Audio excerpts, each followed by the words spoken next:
केवल कुछ लोगों की नियुक्ति करने का एग्जामिनेशन नहीं है। यह सही है कि 30 लाख लोग इस आशा के साथ इस परीक्षा में शामिल हुए कि उन्हें नौकरी मिलेगी, लेकिन यह भी तय था कि इन 30 लाख लोगों को नौकरी नहीं मिलने वाली। नौकरियां अपने पद के हिसाब से मिलने वाली थी, लेकिन इन 30 लाख लोगों का भरोसा बहुत इंपॉर्टेंट था कि उन सबको ये लगे। बहुत तरह के ग्लिचेस दिखाई देते हैं, सर्वर क्रैश होते हैं, स्क्रीनें फ्रीज हो जा रही हैं, माउस काम नहीं कर रहे हैं, कंप्यूटर जो हैं वो खराब हो जा रहे हैं। सेंटर ऐसी जगहों पर हैं जहां पर पहुंचना बहुत मुश्किल है। इन सेंटर्स में सुविधाओं का अभाव है, पीने का पानी नहीं है, रखने के लिए बैग इत्यादि होता है, उसे रखने की जगह नहीं है।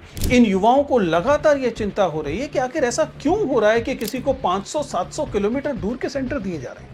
उन सेंटर्स पर परीक्षाओं में एक बैच की परीक्षा और दूसरे बैच की परीक्षा के खत्म होने में अंतर क्यों है?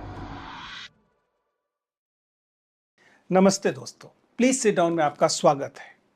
एसएससी के हाल में जो एग्जाम हुआ है उसे लेकर पूरे देश में, दिल्ली में कोहराम मचा हुआ है, और क्यों ना हो। कल्पना कीजिए कि शोपियां का एक ब्लाइंड विद्यार्थी, विजुअली चैलेंज्ड विद्यार्थी, उसको जेएनके में सेंटर नहीं दिया जाता, उसे दिल्ली सेंटर दिया जाता है जो 700 किलोमीटर दूर पड़ता है, और वह यहाँ आता है परीक्षा देने के लिए, जहाँ आकर उसे पता लगता है कि उसका सेंटर रद्द हो गया है।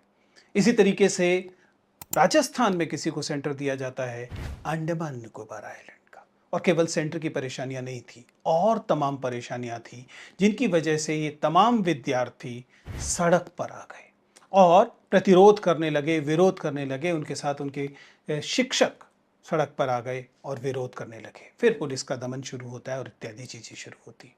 आज के इस वीडियो में हम इस पूरी प्रक्रिया को थोड़ा गंभीरता से समझेंगे और फ्रॉम पॉइंट वन समझने की कोशिश करेंगे। तो सबसे पहले समझते हैं कि एसएससी परीक्षा का मतलब क्या है, एसएससी होता क्या है। ध्यान रखिएगा, जब हम यूपीएससी की बात करते हैं, यूनियन पब्लिक सर्विस कमीशन की, तो वह एक संवैधानिक निकाय होता है।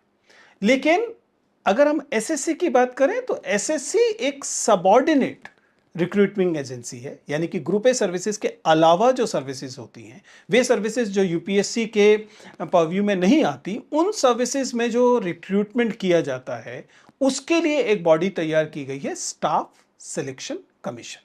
स्टाफ सिलेक्शन कमीशन न तो संवैधानिक निकाय है, न ही यह एक वैधानिक स्टैट्यूटरी बॉडी है। यह पूरी तरह से एक एग्जीक्यूटिव बॉडी है जो डीओपीटी यानी department of personal and training के अंतर्गत आती है। आसान भाषा में ये कह सकते हैं, ये सरकार का खुद का कार्यालय है। सरकार इस कार्यालय के तहत अपने लिए सबऑर्डिनेट सर्विसेज को नियुक्त करती है।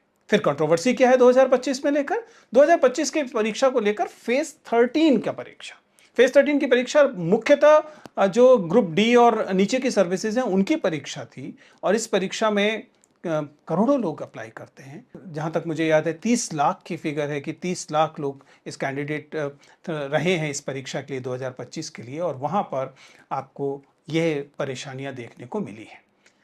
मैं बार बार कहता रहा हूं कि जब हम पब्लिक एग्जामिनेशंस की बात करते हैं तो पब्लिक एग्जामिनेशन केवल कुछ लोगों की नियुक्ति करने का एग्जामिनेशन नहीं है। यह सही है कि 30 लाख लोग इस आशा के साथ इस परीक्षा में शामिल हुए कि उन्हें नौकरी मिलेगी, लेकिन यह भी तय था कि इन 30 लाख लोगों को नौकरी नहीं मिलने वाली। नौकरियां अपने पद के हिसाब से मिलने वाली थी, लेकिन इन 30 लाख लोगों का भरोसा बहुत इंपॉर्टेंट था कि उन सबको ये लगे, तमाम 30 लाख लोगों को यह लगे कि उन्हें फेयर चांस मिला था। उन्होंने पूरी ईमानदारी से परीक्षा दी थी और परीक्षा ईमानदारी से हुई थी। उसमें जिसने अच्छा परफॉर्म किया उसे नौकरी मिल गई, बाकी को नहीं मिली। लेकिन हुआ क्या? हुआ यह कि इन 30 लाख में से अधिकांश लोगों को यह लगा कि उन्हें फेयर चांस नहीं मिला है। यह कानूनी के स्तर पर भी डरावनी बात है, और यह डेमोक्रेसी के लिए भी डरावनी बात है। जैसा मैंने कहा कि एसएससी एक विधायी निकाय नहीं है, जबकि सच्चाई